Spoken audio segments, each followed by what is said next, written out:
6 बघा एक माणूस आहे, काय बनवायला लागले, बडकं बनवायला लागले, काय बनवायला लागले है ना, म्हणजे मातीचे भांडे बनवायला लागले. आता ते कितीतरी भांडे बनवते आपल्याला माहिती नाही. समजा ते बनवते पी पॉट्स बनवायला लागले. किती बनवायला लागले की है ना, पी पॉट्स पर डे. कळायला लागले नंबर ऑफ पॉट्स बनवायला लागले. कळायला लागले का, माणूस किती बनवायला लागले pots, P pots per day बनवायला लागले. आता त्याचं जे कॉस्ट है ना, काय म्हणले मी कॉस्ट है ना, ती कॉस्ट किती आहे, एका भांड्याचं कॉस्ट किती आहे ते त्यांनी सांगितलेले की प्रोडक्शन कॉस्ट किती सांगितलं बघा, किती म्हणले प्रोडक्शन कॉस्ट जी आहे ती किती म्हणलंय किंवा 40 more than 10 times number of pots he makes per day.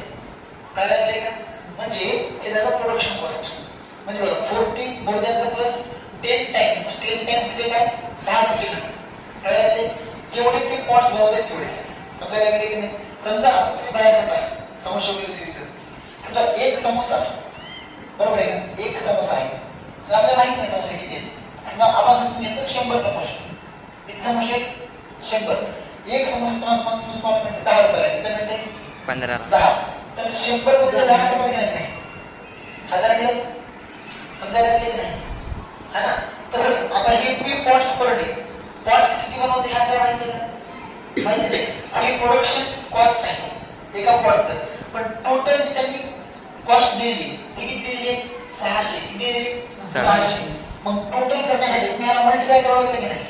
मग p in bracket 10p plus 40 equal to किती आलं 600. आता पुढे हा क्वेश्चन सॉल्व करताना p into 10p काय होईल, 10p चा square, p plus 40p equal to 600. मला सांगा काय मिळालं, 10p square plus 40p minus 600 वापरा डायरेक्ट. आता हा 10 ना काय करा, डिवाइड करा, ठीक आहे ना. सोपं झालं की नाही. काय राहिलं, p square plus 4p minus 60. नंतर कॅल्क्युलेशन करा, सॉल्व करता येईल आता. बरं आता या क्वेश्चन नंबर कोणाकडे या 9 कडे है ना. 7 आणि पुढे डिस्कस करूया, ठीक आहे.